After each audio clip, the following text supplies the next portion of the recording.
was in one session, I think it was a gender session, where Renee Bullock actually said that we have to keep the individuals in mind. So this session is going to take a little bit of a segue and focus purely on livestock. And this is going to be a place where we are going to touch upon AI, we are going to touch about genetics, One Health, and crowdsourcing all at one session. And this is going to take like a spectrum of different systems, right, from mixed systems, intensive systems, and dryland systems. And the way that we are going to do it is that every speaker is going to get about 10 minutes to present, and then 5 minutes of Q&A. We are going to collect the questions and then hand it over to the speakers. So with that, I first invite Julie. Yeah, the floor is yours. Thank you very much, Rupsha. Good morning, everybody, or good afternoon and good evening from wherever you're watching. Thank you so much for this opportunity. My name is Julie Ojango. I work here at the International Livestock Research Institute as a livestock geneticist with the Livestock Genetics Program. I'm going to talk a little bit about how we are adopting digital applications to enhance the livestock genetic improvement, specifically in low input systems found in many of the low and middle income countries of the world. Now, the context here is sometimes you'd wonder, how does the digital technology actually come into play in livestock genetics? The first thing, as you all know, the farmers in the low input systems are faced with very many challenges. The productivity level of livestock in the systems is very low. Now, and this is compounded by problems with the changing climates, the feed resources they have, of course, the emergence of the new diseases, and they are desiring to get higher productivity, but they're using the wrong means. They're often adopting genetics from all over the world. They are importing many times in our systems. People are taught that what comes from elsewhere is better than what you keep within your environments. And this mentality causes them to source from everywhere. So they're getting the wrong genetics for their levels of production, and they're never achieving the productivity they would like to get.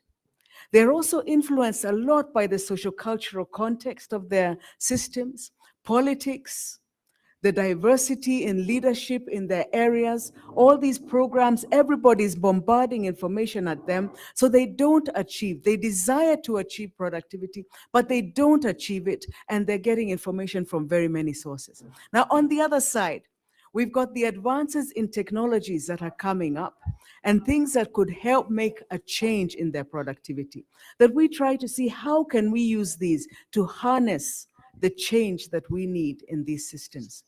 We also have the whole digital space and what is growing in terms of digital literacy and technology innovations that is helping to make a difference in the systems.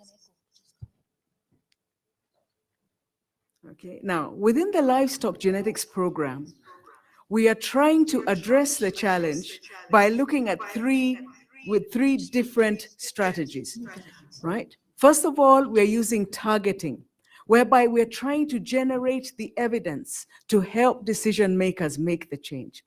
Then we look at gene discovery, where we are promoting the scientific innovations or science-based strategies to make the change. And then we aim to deliver. So we are looking all along the pathway to try and see from targeting what is required in the systems to the delivery of the gains. And this is where we need all the technologies, all the innovations, all the inputs that are being talked about in this conference. So for us, it's a great privilege to partner with you and integrate what we do in line with what is desired in the different areas.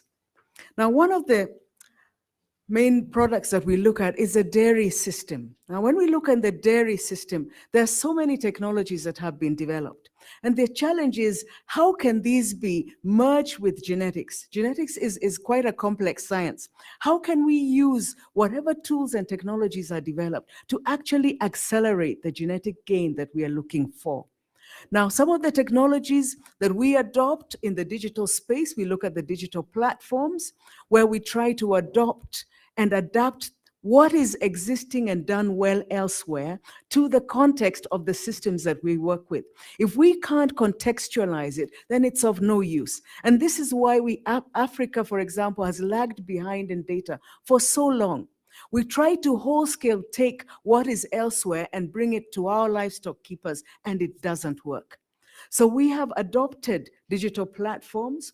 We also are using digital tools, different digital tools for recording and monitoring. And I think on the first day, there was information around the ODK platform. ODK has really been a great game changer in crowdsourcing information. We also look at to develop and promote e-learning and training resources that could be used by different livestock producers. We also adopt different sensors to try and measure and monitor the behavior and physiological changes within animals in the systems. And we simultaneously try to provide feedback to the farmers to help make the change. So I'll talk a little bit about some of the platforms and the different tools that we actually adopt for genetic improvement. I'll focus around the genetics. Others will talk around different products. Now, when we look in the dairy system, we have what we call the Africa Dairy Genetic Gains Platform.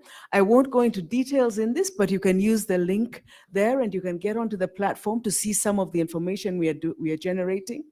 And in this platform, we've developed a database that can collect information from the smallholder farming systems. Now, in dairy had the challenge because in most of the developed countries, farm sizes are large.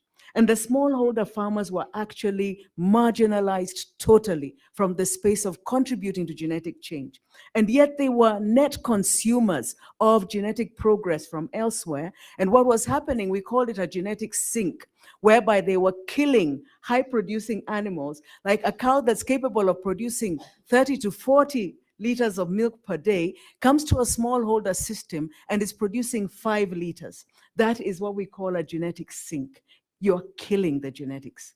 So what we are trying to do is to try and see what can we develop that is actually productive for your systems, and how can we use ICT technologies to help us identify and then begin to develop and promote the right genetics for this environment. And this is what we are doing through the Africa Dairy Genetic Gains Program, which is at the moment in all the East African countries, Kenya, Tanzania, Ethiopia, Rwanda, and Burundi. And initially, when we started the program, we had thought maybe we'll get 12,000 farmers onto it, but it was such a game changer. Per country, we have no less than 75,000 farmers engaging actively. In Tanzania at the moment, I think we have 220,000 animals registered on the platform that are being regularly monitored. Whereas our colleague from Kuza, we are using the agripreneur model that we are adopting, because we are adopting some of the cool technologies that you people develop to try and help us impact and influence change in the systems. Now, in Ethiopia initially, this is how we're using some of the advisory services. We translate them into local dialects. We're using, I don't know if you've ever used Duolingo. We're using that technology to get gaming applications to help farmers learn how to adopt and apply genetics for their systems. We're also we work with the iCow and different partners to try and see how can we get information to farmers and how can it be used to change productivity. Now, one of the things that animals are blamed for is methane. You know, greenhouse gases. You've heard of livestock and greenhouse gases and methane. But how can we use technologies to actually measure and show that the amount of methane produced in smallholder systems or under the systems found in these low input environments is not as high as the very intensive production systems? So we are using the different technologies to try and measure the actual amount of methane produced by these animals. And it's been shown that you can actually get genetic differences in the breeds on the farms. So we are measuring this, and we are trying to see, can we actually measure and get proxies to the amount of methane produced from the milk using mid-infrared technology? So these are some of the things that we are doing within the dairy sector. At the same time, our farmers are never paid for quality. They are just paid for bulk, volume, quantity in terms of in the dairy sector. So we are looking at how can we easily measure the quality of milk produced on farms and use this to enable farmers generate a little bit more from the livestock that they keep. Because if they can produce organic milk as it is, and you can define what is organic, then they'll get better value for the product that they produce. And how can we use our mobiles to just measure directly and get good measures of what is the milk quality? So these are some of the technologies that we are adopting, but not just to measure it. We want to use this information now to generate information on, is it genetically driven? How does the genetics of the animal influence the amount or the quality of milk produced by this animal? And in the long run, how can we select animals that will, over time, improve the productivity of good quality products from the farms? Now, when we talk of genetic improvement, everybody always, oh, genetics takes time, genetics takes time. Let me tell you, if we don't start somewhere, we will never change it. Any country that has changed is because they began. Now, the program of Africa Dairy Genetic Gains began, for example, in Tanzania in 2016. And you can see when we went, on average, the farmers were producing about 6 liters of milk per day per animal. And just through the gradual change, now we can proudly talk of close to 12 liters of milk per day per animal through the interventions of measuring, monitoring, selecting, and trying to make the change we are looking for. So change is possible. It will be gradual, but when you stand to look back from whence you came, the change is practical. And the beauty of genetics is it is permanent. Because once you have the animals that are capable, you have them for life, and they will produce offspring that are able to cope within the environments. Now, in the pig sector, we found that a lot of the pig producers don't even know what it's costing them to produce that quantity of pork from their animals. We have challenges of diseases. We have a lot of issues in the pig sector. So we decided, let's look at really what is it costing you to produce that pork. So we've adopted applications to try and look at the profits in smallholder pig production systems using the different breeds. And as the farmers begin to see what it's costing them using the different types of inputs, then they are ready to adopt different technologies to try and change the productivity in their systems. Now, this work is going on in Uganda, where they have a lot of more indigenous pigs alongside the more commercial strains of pigs. So we are trying to look at which ones are more profitable and how can we use the different genotypes to try and change productivity in the systems. In the poultry sector also, the poultry is a huge area where we have the Tropical Poultry Genetic Gains Program, where again we are looking at the indigenous strains. Many of us know of the commercial breeding lines, but we do have indigenous lines that unfortunately have been damned to low productivity because no one has ever been interested in selecting them. But now, using the technologies that are emerging, using the ICT tools that are so ably developed by our different partners, we are using this to select from indigenous lines and try and change productivity. We are adopting tools, we are adopting platforms to be able to select and also store so that we don't lose the genetic diversity that we have within our populations. And the results are really, really amazing.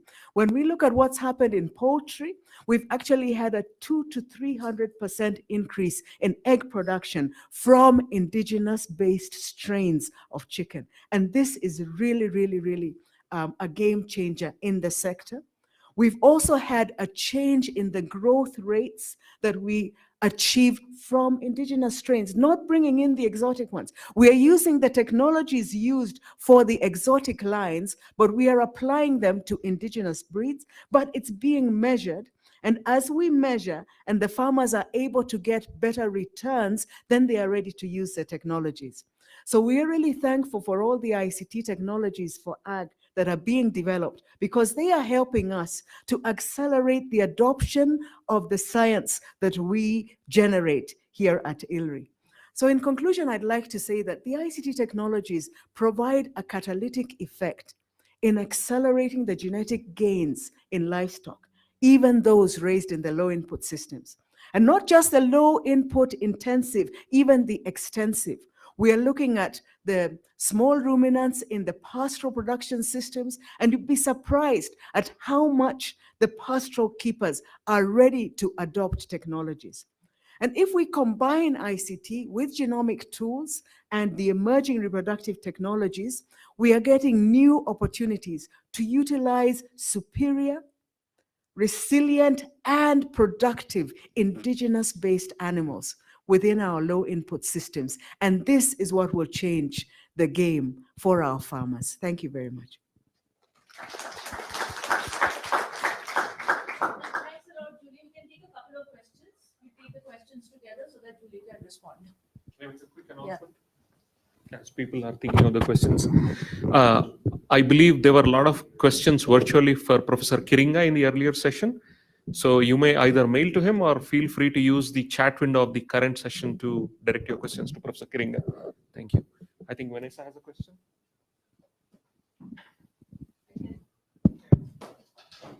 Oh, there's a mic there.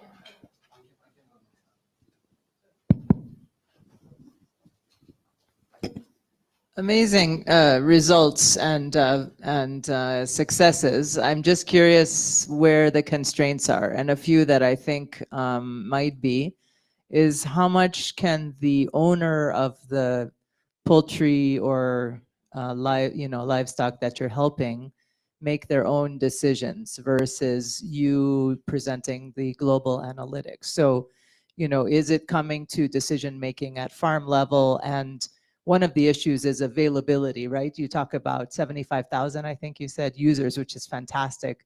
But maybe they want to buy improved varieties and they can't find them. What are the constraints that they're running into? And we always hear complaints that data is too expensive, so people aren't using it. So how often do they use the 75,000 who started the system, are using the system? Thanks.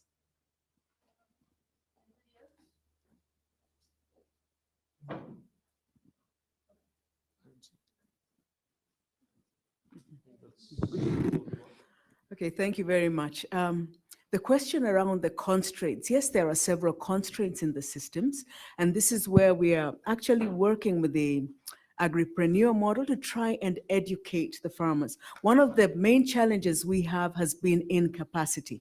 And so as part of the programs, we are not just driving genetic change, we are also educating and investing a lot in training the users, the end users.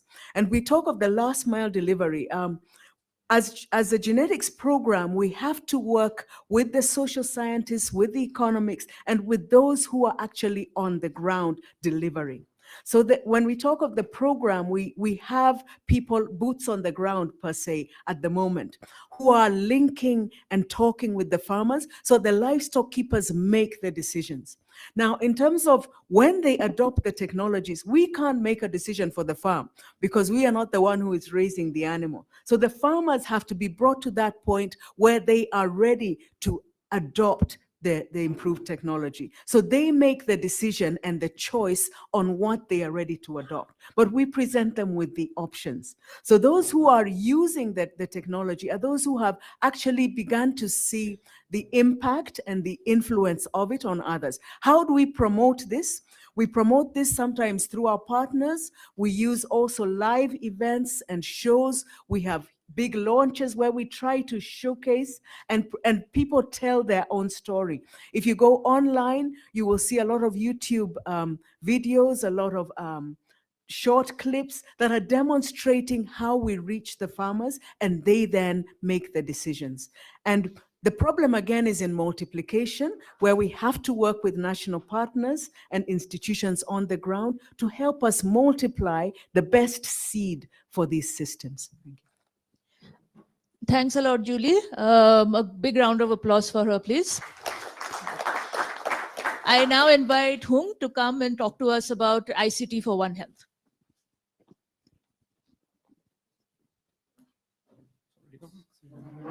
should be here. Sorry, is here already? No. Yeah, this one. Give it a minute. Let me put it in presentation mode. And there it is. Thank you very much. Good morning, ladies and gentlemen, here in Nairobi. It's the morning time, and hello to our online participants.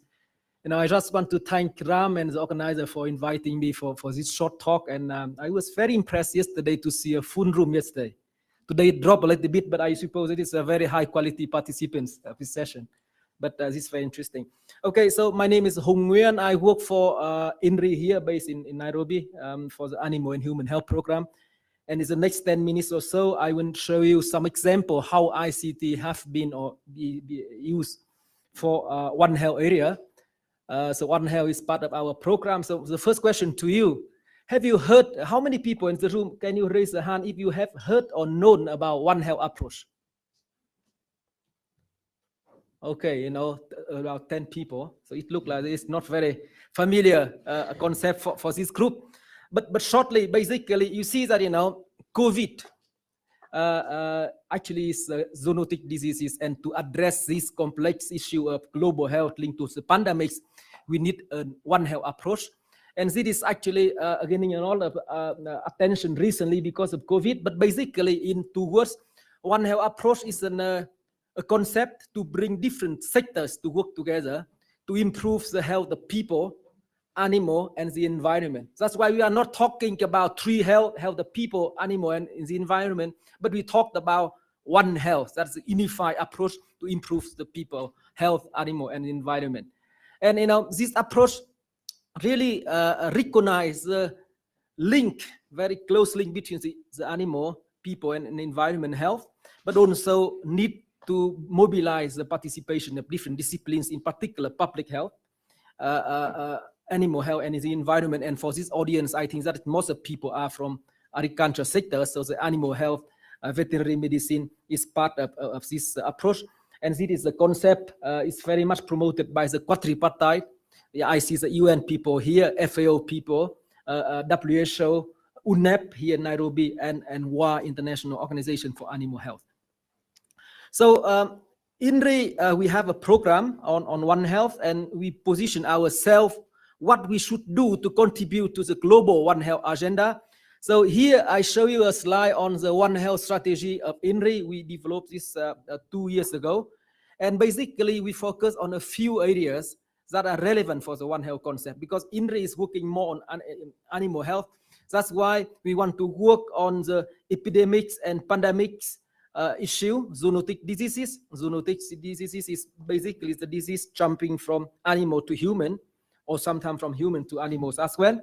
The second areas we work is about foodborne diseases, about food safety, and the last one is about antimicrobial resistance, because agriculture, in particular livestock and aquatic food system, use a lot of antibiotics to use us in our production systems. And if you look at this, route in the slide here, obviously we come very much from technical research perspective. So we do different case study projects, etc. But more and more, this research evidence have to be translated into intervention and in the policies. So this is really the 3 pillars of our strategy: technical, policy, and institutional development for One Health. So here I just want to show you a few success cases that we have done for the last few decades here at ILRI. I would say that is in 3 areas. The first one is about One Health research for strengthening the country capacity to control the neglected diseases, but also emerging zoonotic diseases. And obviously, I refer to COVID. During COVID time, we use a lot of facilities, in particular genomics facilities here to help Kenyan government to analyze COVID samples and so on. But also Bernard, my colleague here, will talk more about Rift Valley fever here in Kenya, in East Africa. The second area is we work a lot on the intervention on food safety in traditional, in informal market.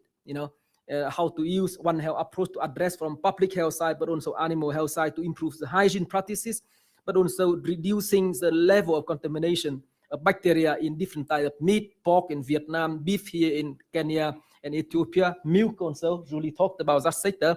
And the last area is about how to make reduction of the use of antibiotics in livestock production systems, so different case study. So that is basically the key areas we are working here. So now let me show you some examples of One Health we are doing using ICT, and it is part of various projects we are working at the moment. You can see here the CGIAR initiative on One Health, or another center for One Health in Africa, or other project on One Health environment in Ethiopia, and capacitating One Health in Eastern and Southern Africa, and various projects we are having under the One Health portfolio here, funded by various donors like the German donor BMZ, the EU Commission, but also SDC from Switzerland, but also CGIAR funding for this specific project. The first example I want to show here is actually an example from Asia. And thanks to Ram, my understanding that now for these 2 days, we had 5 parallel conference on ICTforAg. And I think that is supposed to be presented in Delhi for Asian context, but it's good to share here at that venue as well. So this is a project funded by Korean Ministry of Agriculture, MAFRA, to help Vietnam to improve the human health and animal health through a One Health approach using ICT technology. This is an ongoing project. I'm sharing the progress of this project. So basically, the objective of this project is really to improve the human health through a One Health approach, specifically focusing on the prevention, control, and elimination of zoonotic diseases and animal diseases in Vietnam.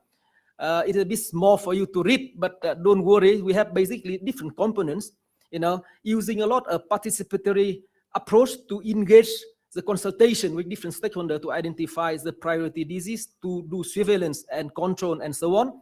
But using an app that we developed with Korean partners, focusing on the surveillance of disease. And when you have the database of surveillance of disease, you can detect it early, and actually you receive appropriate and timely intervention from animal health and public health system in the country. So that is the whole idea.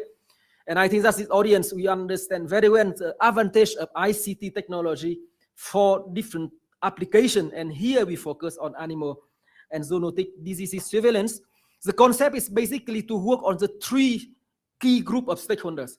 One, of course, you need to know about what is happening on the farm. So that's why the app is developed for the farmers at the farm level, but also for 2 other group of people, the vet people at the community, commune, district, province level in Vietnam. And finally, for the local authorities on this animal health side. And we create on this information for the Ministry of Health and Agriculture to take decision at the end of that's in this pilot. So we work with a company in Korea, they call Korea, to develop this app, apply for this 3 group of stakeholders. And here is how it looks like. It's very similar to many projects I heard from yesterday here.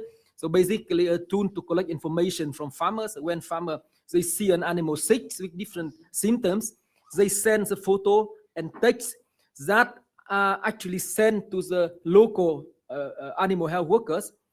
And these animal health workers will treat and will process this information to go back to the farm to give some advice in treatment, in prevention, and so on. And if they cannot do it at the district vet level, they will ask for the higher level of expertise of veterinarian at the provincial level, Department of Animal Health. And if this even in the Department of Animal Health, they struggle to find information and giving advice to farmers, they will reach also different research institute who work with ILRI in Vietnam, in particular National Institute of Veterinary Medicine, where you have a higher level of expertise to give this information back to the community. So we are doing it in 2 provinces in Vietnam. We are testing, piloting this information.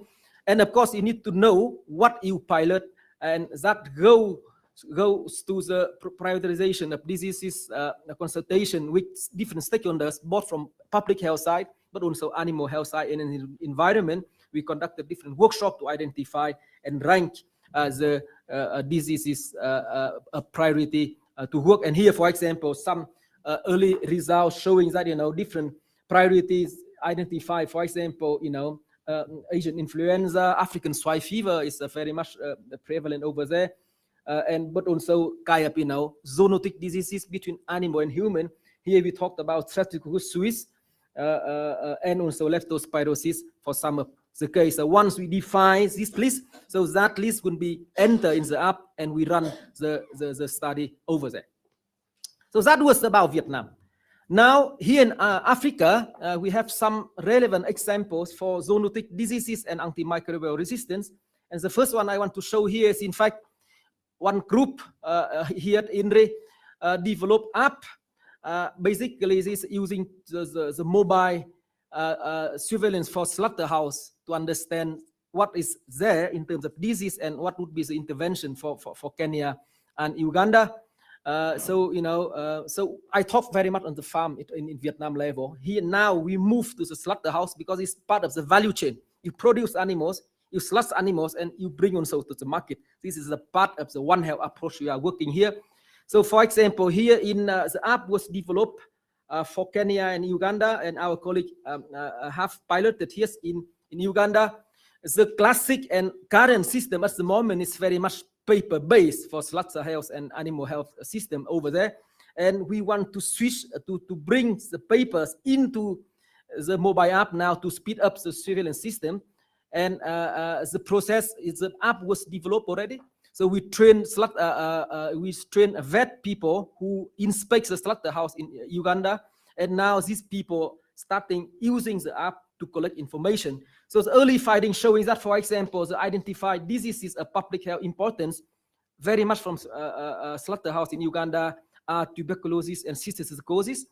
And from that, we can identify also where the high prevalence zone or the hotspot in the country to do. And actually, the studies continue in Kenyan system, because Kenyan has already their system to do surveillance in everything from the farm, market, and also slaughterhouse. But this app will be becoming a subset of the national system. So integration of the technology in the existing system of Kenya would be helping the country speeding up the surveillance system in the country. But this is being done at the moment. Let me finish by showing you the last example, and that is about antimicrobial resistance with agrovet shop, with the farm level, and so on. So this is a project of collaboration between ILRI and Sweden, and our colleague developed and pilot an ICT framework to monitor an antimicrobial use and support delivery of animal health services. Again, this is ongoing project focusing to characterizing the vet drug use in selected areas. So we work in Machakos, mostly here in Kenya, but also to use the ICT framework to monitor the use of antibiotics and support the delivery of animal health services. And finally, analyze the short-term impact of improved monitoring of AMU and animal health support. So here, for example, we work with students from University of Nairobi, but also local vet. You can see here, for example, the app was also developed to collect the information of agrovets, because most of antibiotic sale in Kenya here, for example, coming from that area. So working with agrovet people will give you an idea about what is there, how much is bought and used, and so on. And also we work with the local, with the farm level to also to see how antibiotic is used, mostly in the poultry production system. And from that, this information can be combined and used for some decision making and improve the situation. Either too much antibiotic use or so little use for this purpose. Okay, so let me conclude by saying that in the One Health areas for our project here in Asia and in Africa, ICT offer good kind of facility tools for the One Health to do mostly surveillance of disease and antimicrobial use in different countries. But through the implementation of the project, we identify also several challenges to push these tools to be operated in different settings. For example, the example in Vietnam, and we work with Korean, so we use different type of languages. And when farmers use the phone in Vietnam, they need to enter the information of disease symptoms in Vietnamese. And actually, sometimes it's difficult for the farmer to type a lot of message in their phone. So they request us, it's possible to record the symptom by the voicing system instead of typing. That is the one thing. The second challenge, for example, over there they have the WhatsApp version of Vietnam. They call Zalo, like WeChat in China. And they ask us, it's possible to integrate the new app into the local, messaging system in Vietnam, so that because they use always Zalo all the time. They don't often go to the app. So how to integrate the current app into the WhatsApp system or Zalo system? That is also another recommendation from the population over there. And finally, on the research project, we are operating at the pilot level. The next step would be the validation and scaling up this technology to achieve many other farmers grow that in different countries to make more impact in these ideas of using ICT for One Health approach. So with that, thank you for the attention and looking forward for any discussion. Thanks a lot, Hung. So again, like last time, we'll take a couple of questions and then Hung can answer.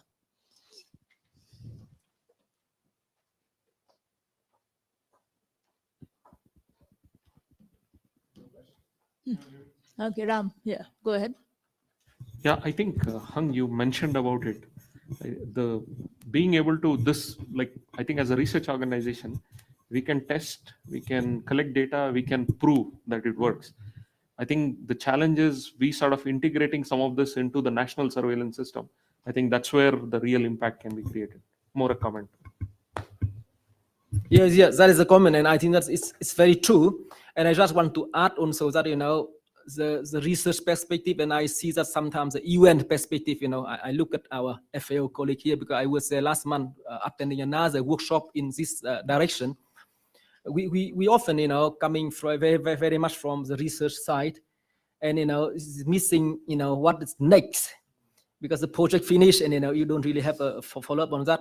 And our approach here is a little bit in another way around. We go very much on the local level, because for the FAO you have Ampress app and system.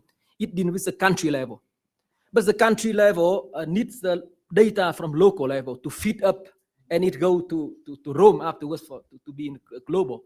And the missing part is very much as the local vet services, how to use and develop apps for them that need to be socially accepted, and use and see the practical things. And that's why recommendation, for example, integrating some of these apps we are developing into the local system, the messaging, so that people accept it and use it in a more efficient way.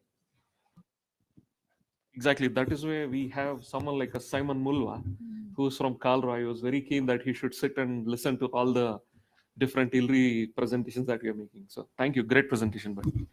Thanks a lot, Hung. And yeah, round of applause, please. Yeah.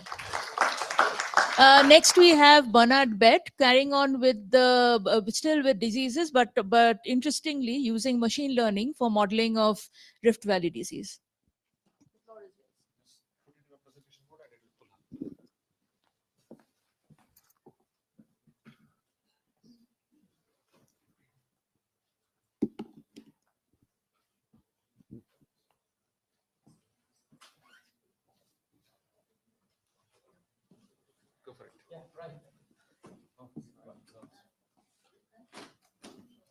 Yeah, so thanks. I think my name is Bernard Bett. I work here as a veterinary epidemiologist, and I really like that you have covered a breadth of applications we are developing. So I'll specifically focus on one of this, which is focusing on Rift Valley fever. And for some of you already, you know the disease. It's a zoonotic disease, meaning it affects both humans and animals. The disease also occurs mainly during periods of heavy rainfall, usually maybe following El Nino, or sometimes during prolonged heavy rains like what we just saw a few months in Kenya and other countries. And the picture there gives you the kind of pathways or circulation of the disease between animals and humans. Mosquitoes have to be in between to pick the virus from a reservoir host, transmit it into a human host. As we know, the disease has huge impacts, mainly in pastoral communities, mainly because of when animals die from the disease, of course, they lose lots of animals. This is usually governments control the disease by closing markets, shutting down slaughterhouses, and so that really comes with huge socioeconomic losses. The other major impact is on human health. Usually we get hospitalization of a few people who are infected, and depending on the dose of infection, some people actually may die from the disease. One other evidence which is coming out is also the nutrition impacts, human nutrition impacts. Usually when animals die, because in pastoral areas, there are not really many alternative sources of food. People rely on livestock or animals as foods for their nutrition. So when you stop markets, you close slaughterhouses, you advise people not to consume milk, you ask them not to eat meat, actually you're not providing them with any alternative sources. So that really causes a lot of havoc in those communities. We have been doing research on the disease for many years now. I guess it's more than 15 years here at ILRI. And usually whenever we do research, we channel the outputs into countries' contingency plans. And speaking about Kenya now, because I'm giving you a tool that's being developed for Kenya, we usually work with the Ministry of Agriculture and Ministry of Health in channeling information on performance of diagnostic tests, approaches for surveillance, vaccination strategies into that contingency plan. But over time, what we have come to realize is because the contingency plan is a document, it's a hard document, and with climate change, it becomes necessary for people to adapt to changing conditions.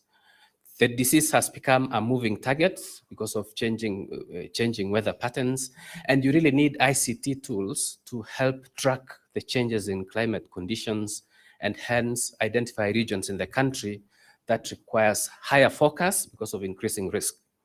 So we started developing a web-based tool, but first we started by looking at previous outbreaks. So since the 1990s, and here I'm showing you each graph there. Let's start with a map. The map gives you the locations of the country, which usually gets infected, gets outbreaks. But of course, we are seeing changes in also those locations which are highly affected. The graphs gives you our attempt to understand the rainfall patterns which precipitate outbreaks. So we have each graph will represent an outbreak from 97 to 2006 to 2018 to 2020, and more currently we had one this year in February. What we have done with the rainfall pattern is to generate what we are calling rainfall anomalies. This is what we call deviation from the long-term average. And what has been seen is when you have 2 consecutive months having a rainfall, a very high rainfall amount, which is 1 standard deviation higher than the long-term average, there's a likelihood of you having rift in the 3rd month. So there's a very good signal that can actually be used for decision making and be used to generate a good prediction tool, just looking at the rainfall patterns alone. And what we have done is to capture that information as well as also generate additional variables like temperature, but also count the number of wet months that you have to have before that condition occurs. And we put that in a model, statistical model. I should have actually cleaned this to show you the variables, but since it's still a work in progress, it gives you that we have temperature, rainfall, cumulative rainfall for the last 3 months, and then the number of wet months that you have had since. Wet month here means rainfall which is higher than the 1 standard deviation from the long-term average, which is captured by the rainfall anomalies. So we then worked with the RAM and developed a web-based tool, which then harvests climate information from internet and then generates maps and then generates models and provide a tool that can be used for decision making by the Department of Veterinary Services. And the tool has 4 sub-modules. The first one is, of course, on meteorological data sets. The second is a random forest model, which, of course, a machine learning algorithm, which then identifies the locations of the country that has high risk. The third one is a matrix, which tells you, given the risk phase that you are in, usually the government divides the risk phases into 5. Given the risk phase you are in, what are the actions you need to be taking in terms of surveillance, capacity building, disease control, which I'll be showing in a short while. And the last one is meant to be a newsletter, which is distributed to the affected locations to notify the local authorities in those areas about the increasing risk of the disease. So these are how the modules look like. The first one is on rainfall forecasts and anomaly generation, and this is for May. And the good thing with this is now we are seeing how the risk is changing given the recent flooding that we had in the last few months.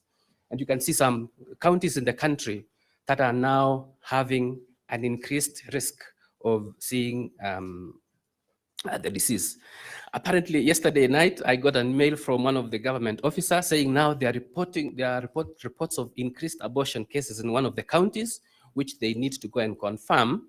And if that's confirmed, then it's actually a validation process for the tool to show that actually the prediction can match with the cases on the field.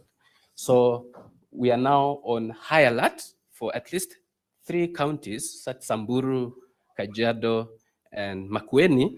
It doesn't mean the disease is there. It means we are now at that point where we need to tell our government officers to be on a high alert for impending risk. The second one, which I want to show you, is the decision matrix. And as I said, the government usually divides risk into 5 phases. There is what we call inter-epidemic, when nothing is happening. Then there is increased risk, early warning, which is happening now in some counties. And then there's pre-outbreak, outbreak, and recovery phase. So you give an opportunity for them to choose what phase you are in, and then identify an activity that can be done by the human health sector as well as the animal health sector, and then they work together to implement the recommendations which are specified in the tool. The next thing I want to show you is the newsletter, which is now being generated for one of the affected counties. It gives you a map for that specific county, gives you some text on what they need to be doing, and then also gives you a rainfall forecast for the next coming 15 days for that region. So I didn't really have much. I just want to conclude and say we are now at the stage of doing validation. What happens is we run the model, see which counties are giving us high risk, and then work with the counties to do sampling. We have rapid tests, which are developed by IDVET, which we then give those counties to implement. And if we get any cases, then it's a validation of the predictions which are coming in. The next thing which we need to do now is it's still under development phase. We need to disseminate the tool back to the government systems and then put it in their own websites. So that's a phase that needs to come in shortly. Lastly is scaling. And what I mean here is that there are many countries in the region that could do the same thing. And we are not meant, actually there are many other prediction tools which have been developed before by FAO and other people, but this is now trying to come down to subnational level, look at also applications in terms of advising the subnational officials on what they should be doing at the given phase of risk. So I think that's last, and then by just to highlight that, it is being supported by USAID, as well as many partners in Kenya who have been working with us, including the Zoonotic Disease Unit, which is a partner. So thanks.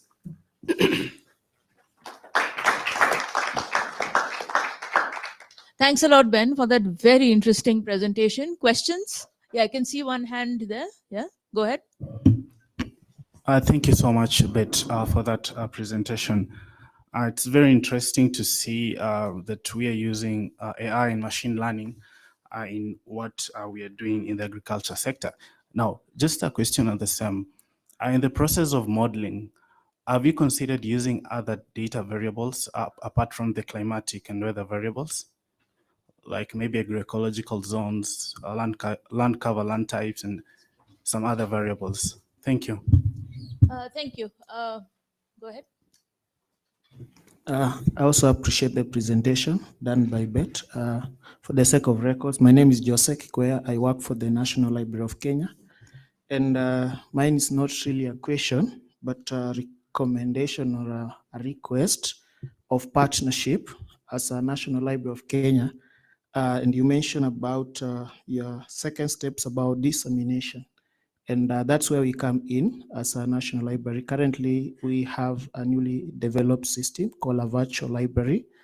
And I feel that that's an area that we can work together so that at least some of this information can be channeled through the virtual library that can be accessible to the citizens within the country and also globally. And also on the aspect of how can we come together and ensuring that this information, it is shared, is accessible to the public. I think maybe we need to have a conversation on the same, and not just for your presentation, but also for the previous presenters, so that we know how can we also ensure that this information can reach to the audience. Thank you very much. Yeah, go ahead. Thanks a lot for that question on other variables. And I only focused on meteorological variables, but that's being done. And, you know, from the previous publications that we did, you know, it has been shown that some soil types, mainly clay soil types, is good for increasing risk because they hold water. When they hold water, you have mosquitoes multiplying in higher numbers and hence transmission of the disease. Considering things like slope, where topography is a wrong term. I think slope is the gradient of an area. That's why flat areas usually really have a higher risk because, you know, water stands. And I agree. I think the goodness with machine learning algorithms is you can actually try multiple things at the same time. And they are better, of course, better than the standard statistical models, which you have to really understand the relationship before you actually use them. But for machine learning, you are able to try as many things as you can and see whether what comes out is meaningful for the purposes of making a decision on that disease. And I couldn't agree with you anymore. I think, luckily, I work with Ram, and he has contacts for everybody who will be relevant in this discussion. So we are really keen to see how we can proceed from here. We have been doing this for some time now. We have been a bit cagey in having it publicly available because it's still being tested. And we are very happy when a government says we partner with them in outbreak investigations because it then helps in validating the tool. So I'm sure this thing has to come to an end. We just keep trying all the time. We have really come to the dissemination process, and that's when we'll be looking for you to work with you on that aspect. Thanks a lot, Ben. And yes, a round of applause, please, for him. Yeah, so now we'll be segueing and detouring a little bit and talking more about the individuals and how they can be using not just ICT, but also how they can be actually providing information. Kelvin, Shikuku, you're up.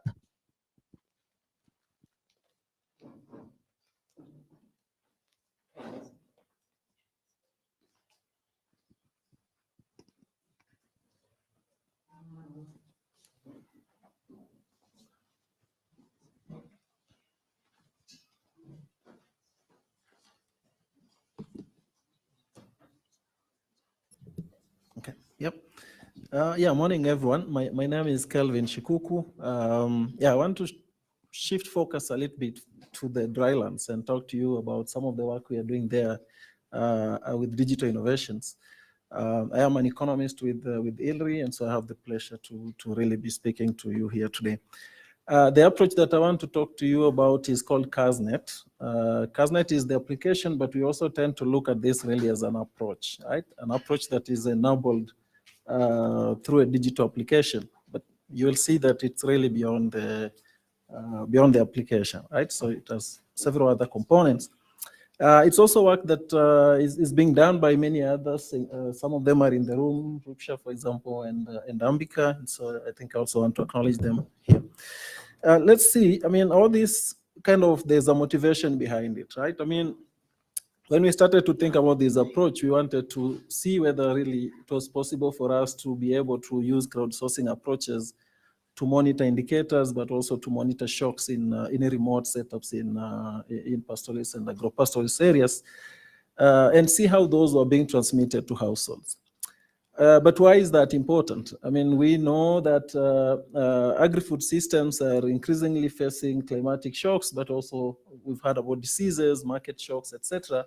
And the challenge here is that they are constantly also really facing difficulty in being able to anticipate those shocks, being able to absorb them, and even being able to respond to those shocks. And one of the big issues is that unless we have a way to be able to monitor really what those shocks are and when they are occurring and at what frequency, it's difficult for you then to understand the mechanisms through which these shocks can impact agri-food systems. And so, although dynamic monitoring of shocks is important, it's also complex and challenging in a way, especially if you think about remote and conflict-prone areas, such as the ones that we work in pastoralist and dryland setups. In these setups, also one of the challenges is really that given their remoteness, they tend to be kind of underrepresented. Right? In national surveys, I mean, we are lucky if a survey is done annually to understand what's happening there. But typically, even that can mean several years before those people are visited and spoken with. And so, part of the challenge, of course, is that it's costly to undertake those data collection efforts. I think all is not lost. There's also hope and a huge opportunity here that digital provides. If we look at the mobile phone penetration in pastoralist setups, and if we look at the use of digital innovations in those places, there's a huge opportunity.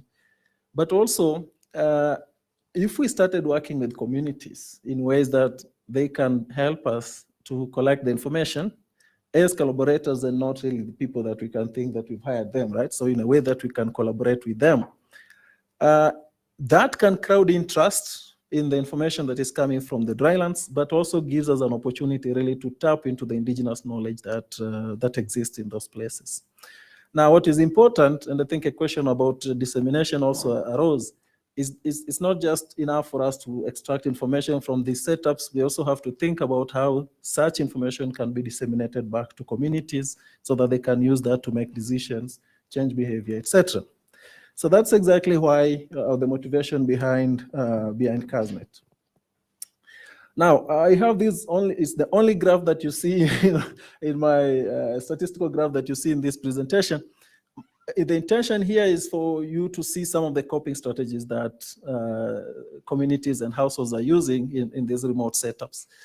And yes, there's kind of a high proportion relying on food aid, but also there are some strategies here that you may want to define as undesirable, right, or unfavorable. For example, if people start withdrawing kids from school, right, if people start reducing the amount of food that they're eating, these are things that can be considered undesirable. What can be done? How can the role of information, help to kind of support these systems to adapt better, to cope better with shocks in ways that avoid such kind of strategies?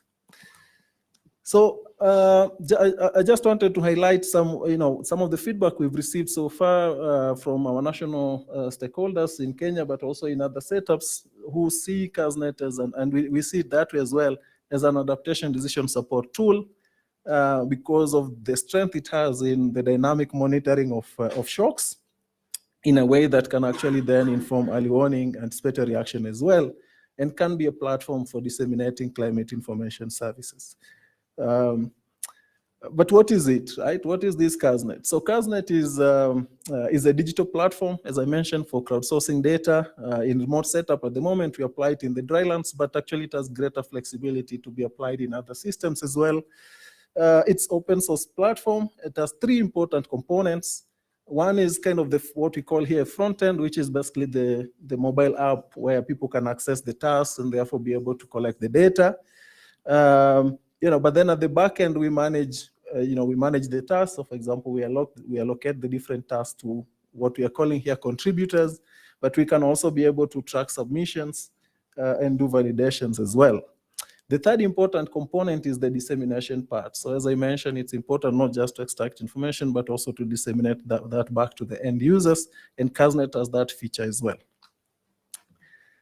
So this just gives you an idea of how the front end looks like, right? So here you see, for example, that contributors or people collecting data can see the respondents that have been pre-registered in the system. They can see the tasks that have been allocated to them. What have they started but not yet completed? What have they submitted? But also they can see what has been approved. And I come back to this point because we have, behind this system, there's a detailed quality control mechanism to ensure that the data is really meaningful. In terms of how this flows is that we really start by understanding what are the information needs of the clients. Right? We call them clients because we tend to see them as people who really, pastoralists and agro-pastoralists as clients. What information are they looking for? What decisions typically do they make? Where are they getting that information from at the moment? And so where is the gap, right? And so we don't aim to kind of duplicate efforts that are already ongoing, but how can we complement systems that already exist?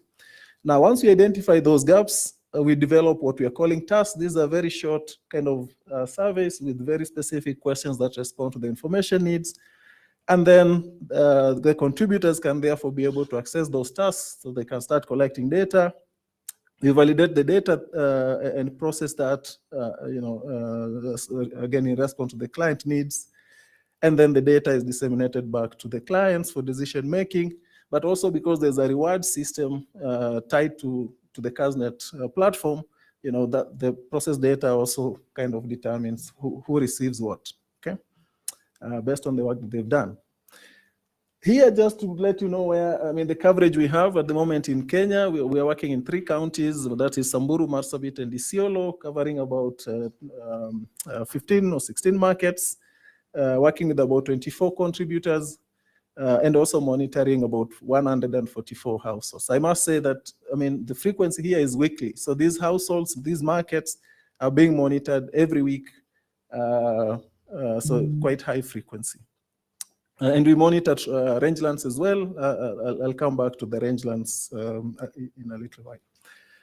In Ethiopia, we are working mostly in the southern part of Ethiopia, although recently we've also expanded to the Somali region and also parts of the southwest, looking at, for example, the Meimuluke part, post-conflict setup. And we try to combine here the information system component, which is the CASNet, to the risk financing component. So these setups we are talking about, there has been an active program promoting livestock insurance. And so this is kind of layered onto that platform in ways that kind of complement the type of interventions that are ongoing. And so that's what we mean here by unit areas of insurance, which are basically, carefully defined geographical areas within which we monitor vegetation conditions, to inform insurance payouts and triggers. So quite a big coverage in southern Ethiopia as well as northern Kenya. In terms of setup, we aim to achieve 3 things. One is the spatial coverage and also representativeness. We want to ensure, again, there's temporal frequency, so the high frequency or weekly frequency data collection, and then also ensuring that there's data quality and there's consistency. Right? So it's kind of a spatial temporal dimension here that we consider. In terms of setup, we start with the cluster. For us is what I've just mentioned, the unit areas of insurance. We start there, and then we look within those areas, what are the communities? So we work very closely with communities to identify specific households that we want to monitor, what are the markets that we want to monitor, and then we task the contributors to visit those places and collect the data. So this gives you kind of how the setup flow looks like. We monitor several indicators. I talked about rangelands. So in the rangelands, we have something called transect sites. These again are constructed very carefully in a participatory manner with communities. It's a 100-meter long distance in the rangelands. And so our contributors walk every 10 meters along this transect and take pictures which are geotagged. And that allows us to analyze, how forage conditions are changing in these places. And so we can look at vegetation cover, but also we can look at forage suitability, right? Because we know that changes in forage suitability can also change species composition of livestock and can also have other implications. So the fact that forage is available doesn't mean that it's suitable for consumption by certain species. And then we look at also at the markets level, we focus mostly on livestock prices, livestock body conditions, as well as the total number of animals being sold. And we consider different species again in a particular market.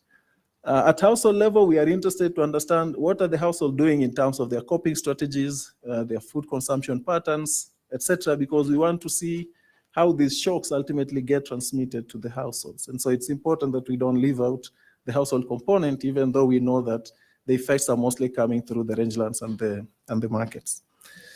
So just briefly here in terms of data quality, because I think that's important given that this is a crowdsourcing platform. The contributors we work with at the moment, we build their capacity, work with them very closely, train them so that they understand the process, but they can also really use the platform to collect the data. We have the criteria for identifying them. And then we also engage in, quite a lot of community discussions, because this is, again, as I mentioned, even at household level, is weekly visits. So unless there's really that collaboration with the households, they soon see that this is becoming monotonous, and and then you might face serious attrition. Here, we make sure that we engage with them closely to minimize attrition, and indeed we see that attrition so far in our data is almost zero. We geofence all our tasks just to make sure that someone is not sitting elsewhere and submitting data, from somewhere that they're not supposed to be. For example, you have to be in the market for the task to be active, and so you cannot submit market tasks from the household. Same with the rangelands, you have to be at the transect, then the task becomes active. We put temporal constraints just because, again, is a weekly frequency data collection effort, so you cannot submit today and then you're submitting tomorrow. So it's the task becomes active again after a week, and that's automatic in the system.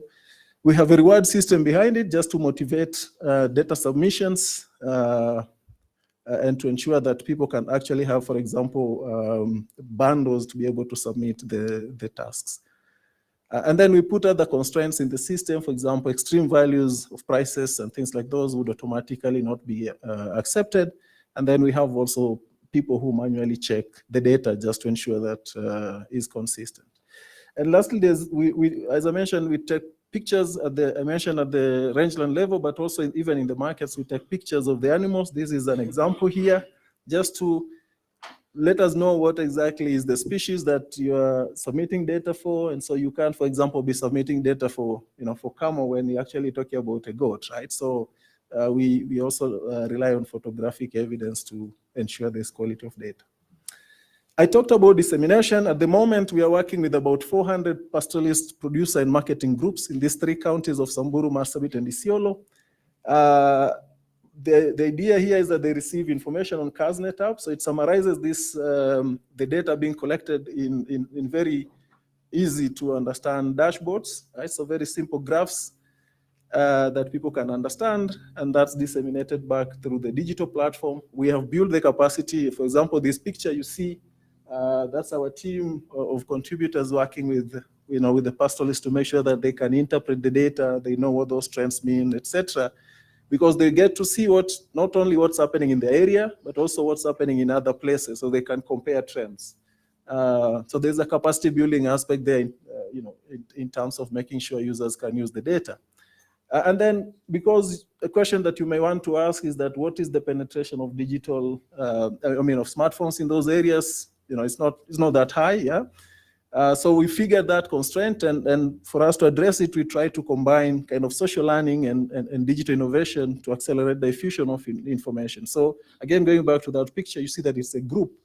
Within the group, there's at least one person who has a phone, and typically these groups have information exchange mechanisms, so we just build on those existing structures that are in those groups, and we encourage them to share information once they receive it. Yeah, so just very quickly about partners, we are currently collaborating very closely with the county governments, but also with the Kenya Livestock Marketing Council, especially the livestock marketing associations as our contributors, but also because they use the information coming from CASNet. We work very closely with the State Department for Livestock Development, and recently also with the National Drought Management Authority, especially when it comes to the market information. And then there are several NGOs that we are partnering with, including Catholic Relief Services, but also Mercy Corps. And there again, we kind of tap into the structures that have set up, for example, the groups that or committees that they have already established. So we don't want to set up any new structures, but we want to build on what already is existing. The data are accessible, and so I also want to invite you to visit our website and access the data, because this data are being disseminated to different audience, right? There is data that is summarized quickly in dashboard directly to the pastoralist, but different users asking for different types of information. And so here you might be interested to learn more about the CASNet application, but also interact a bit with our data you can find them through these links. All right, thank you very much, and happy to answer any questions.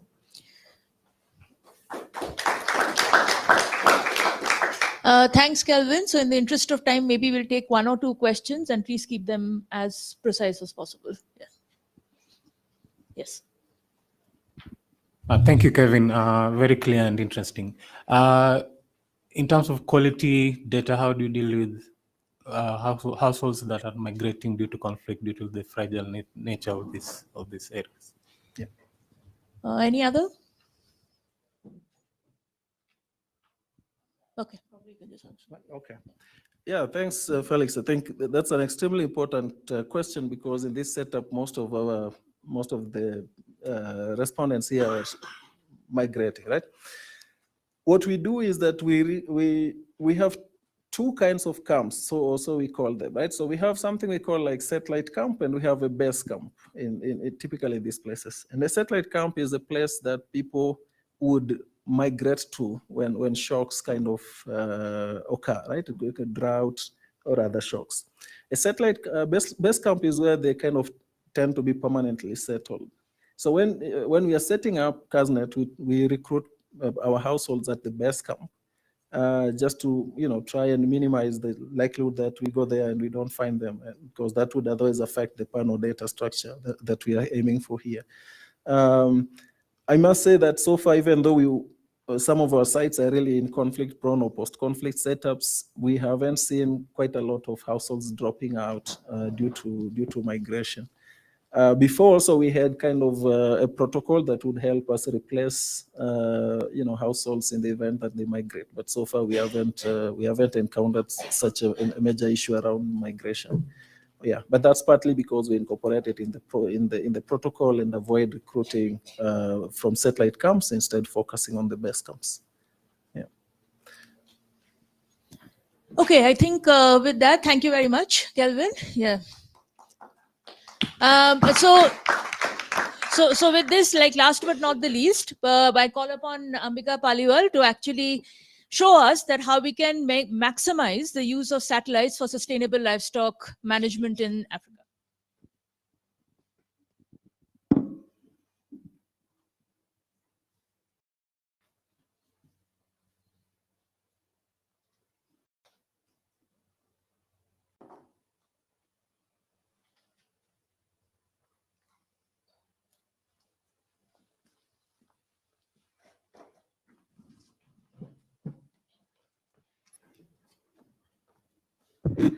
Well, good morning, everyone. And I know most of you must be eagerly waiting for the tea to start. But yes, I'm assuring you this is the last presentation before you have a tea break. So thank you for your patience. And hello to all participants who are joining online. Thank you, Ram, for inviting me to give this presentation and giving the platform. And thank you, all my colleagues, actually, to set up the stage for the presentation. Thanks, Rupcha.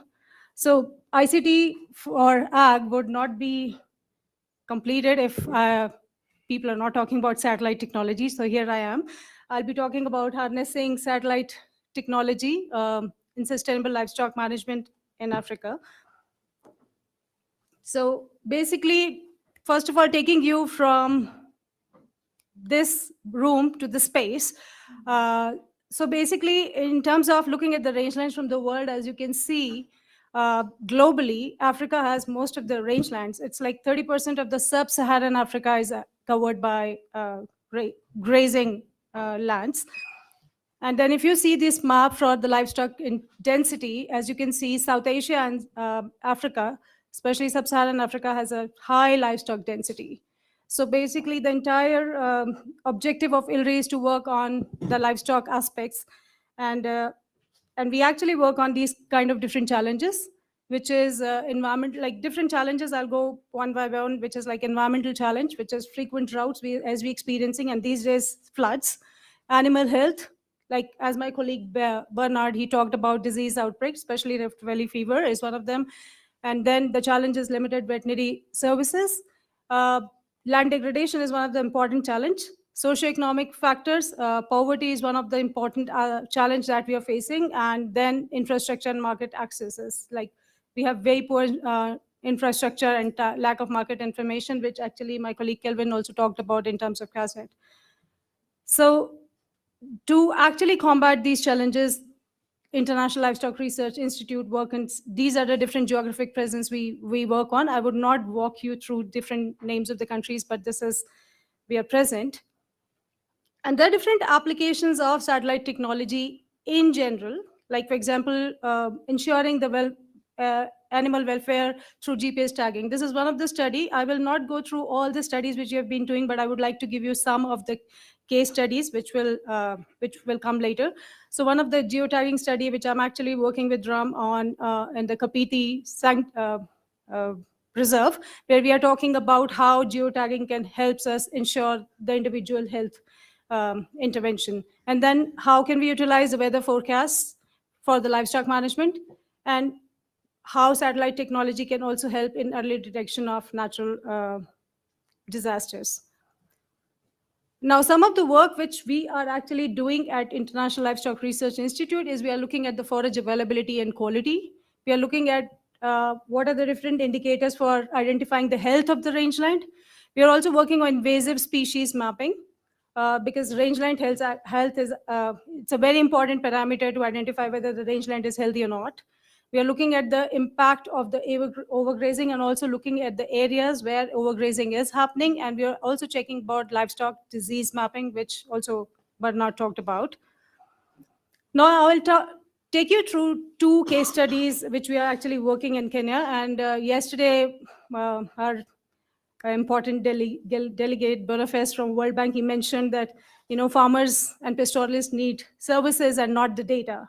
So I'll take two examples where we are actually talking about the services, where we are actually using the remote sensing studies and along with different holistic disciplines to show how these services are impacting on ground. And also, but on the other hand, we also need data to give those services back to pastoralists. So that's important also for a scientific and a research organization to get that data. So it's like a two-way process. So let me take you to the one study, the first study, which is like how Earth observation is used in index-based livestock insurance. And my colleague Kelvin actually touched a bit on the index-based livestock insurance, like the unit areas of insurance and all. But just to give you a brief overview of how is it different than the conventional insurance.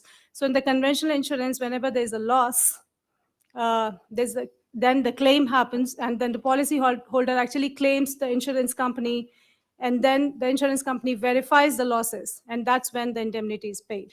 And it comes with a very high transaction cost, and also not to overlook, it comes with the moral hazard. Now, the index-based livestock insurance, as the name itself says, is based on an index. So basically, we are not looking at individual losses, and we are not waiting for the livestock for the mortality to reach. It's an asset protection program, and the name itself says index. So that means we are actually looking for the index to see, and there could be different indices. I would come into that. Whether if the index falls below the threshold, that's when the payouts are released. So in this particular case of index-based livestock insurance, though there are many different kind of indices available, but we actually focus on normalized difference vegetation index. This is a vegetation condition index which we derive from the satellite data. Here we use past 20 years of historical satellite data to actually derive the forage index and come up with the anomaly saying which area needs to get the payout. And so just to give you it's a very intense process, and I'm just focusing on the remote sensing part of it, but actually my colleagues Kelvin and Rupsha also work in the holistic part of it, because it's not just one domain where you can actually focus on, but the backbone of it is like, first we define what are the different insurance zones. Then the second step is to look at the forage index computations, where we actually look at past 20 years of historical data and come up with the anomalies, and then mention which are the places where we need to give the payouts. And third is we define on the long rains and short rains in Kenya. So if the vegetation index falls below a certain threshold, that's when either for long rains or short rains, that's when the payouts are given. So this is about index-based livestock insurance. which is a service actually coming out in the way that we actually had a lot of data, a lot of intense process has gone into it, and that's when the service has been given to the pastoralist. But my second example is where we are actually not providing service directly, but to improve the services, it's always important that we actually also have to do some of the basic and implied science into it. So this study is looking at how we are using remote sensing and artificial intelligence to detect the Prosopis juliflora. It's one of the invasive species in the rangelands. And what are the environmental drivers which are driving it? And we were also interested in the community insights. So let me walk you through. We actually conducted this study in Baringo County. And these points which you see are the ground truth points. So this is the data we actually use to improve our satellite detection. And then since we are a scientific research organizations, we are bit obsessed about the research questions. And I think it's very important to understand what is our research questions before we do our study. So we definitely had, like, these are the three basic research questions we had. Like, we are all talking about machine learning algorithms, that not all the machine learning algorithms work perfectly in all the situations. So we just wanted to know in this particular case, which machine learning algorithm is working very well. Then what are the drivers which are actually responsible for the detection of this invasive species, and what are the community perceptions? So the method which we followed is, like, we actually had some almost 80 points to understand what is the presence and absence of Prosopis juliflora on the field, the map which I showed. We took a sentinel data with 10 meter spatial resolution to generate normalized difference vegetation index. We also had key informant interviews because we don't want to just have a study which is basically using ground truthing data and not including the community insights. I feel very, very important that we actually integrate these disciplines.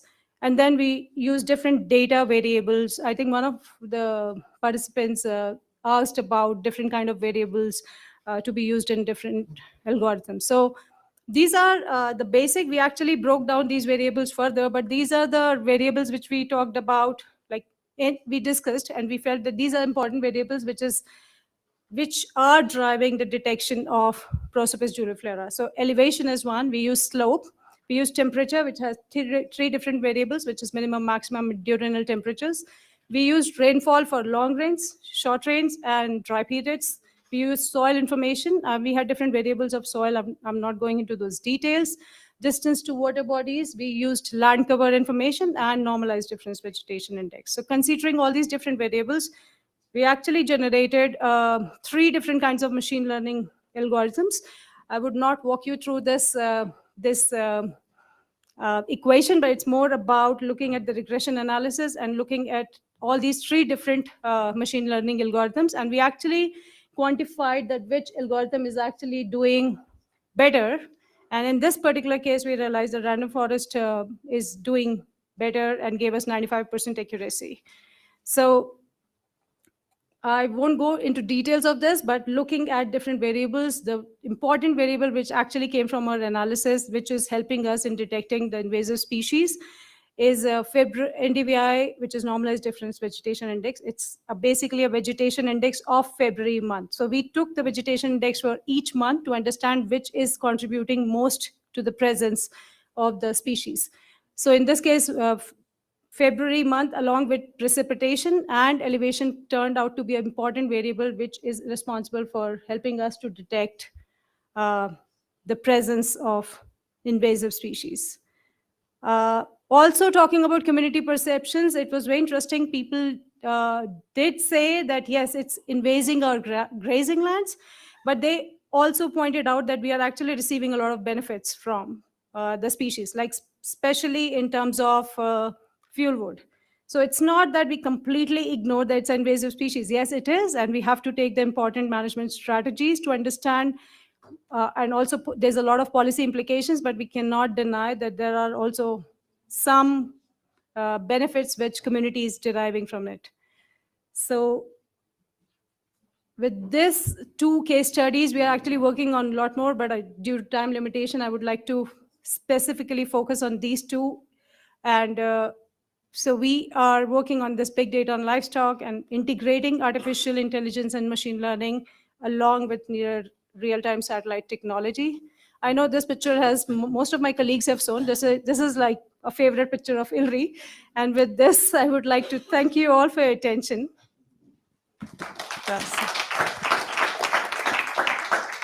Thank you, Ambica. Yes, I already see one hand there. So you can go first and then one more.